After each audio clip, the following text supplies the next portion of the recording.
Hafide, and welcome back. We are getting closer to unveiling our #1 story of the year, but first, let's take a look at our list so far. At number 10 in our countdown, the debate on whether to legalize medicinal marijuana. Number 9, the debate in the Guam legislature regarding a bill that would tax gaming devices and divert that revenue to GMH.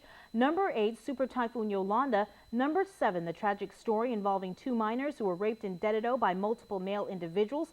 Number 6, the battle over the fiscal year 2014 budget. Number 5, the federal government shutdown and impacts here on Guam. At number 4, caught off guard in the videos of pictures of what's happening behind DOC. At number 3, cops accused of crossing the line in the Blue House Lounge case. And our number 2 story of the year, Guam's 600 men and women who were deployed to Afghanistan. And that brings us to our number 1 story of the year, the tragedy in Tumon. We all know, living in this island, that something like this is an anomaly. And for it to strike at home, again, it is hurtful. Although it was described as an isolated incident, the island was left in shock as Tumon was transformed into a crime scene. He came out of the parking lot of Globe, and then he started revving his engine. On February 13th, Chad Ryan DeSoto sped through the sidewalks of Pleasure Island, running over several people, then jumped out of his car and began stabbing people, many of whom were tourists from Japan. In all, 11 were injured and 3 died from his rampage. I seen blood. There was blood all over the people laying down already, so I ran and got some towels and ran back out. By the time I came back out, he had already subdued him, and it was ugly.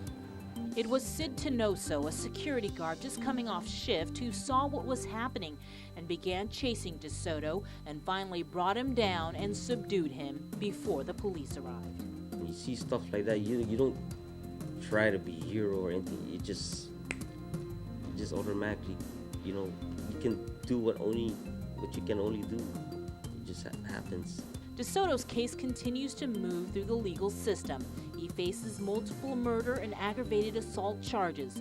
Assistant Attorney General David Rivera. The facts of this case demonstrate a heinous and extreme act of violence of a type which is rarely seen here on Guam. Based on the nature of the conduct and the number of victims, we believe that this defendant represents a danger to all citizens of Guam. DeSoto remains behind bars awaiting trial. He has pleaded not guilty by reason of mental illness, defect, and disease, and underwent 2 psychiatric evaluations. The details of both have been filed under seal or kept private from the public. And that's our program. Thanks for watching. Happy New Year.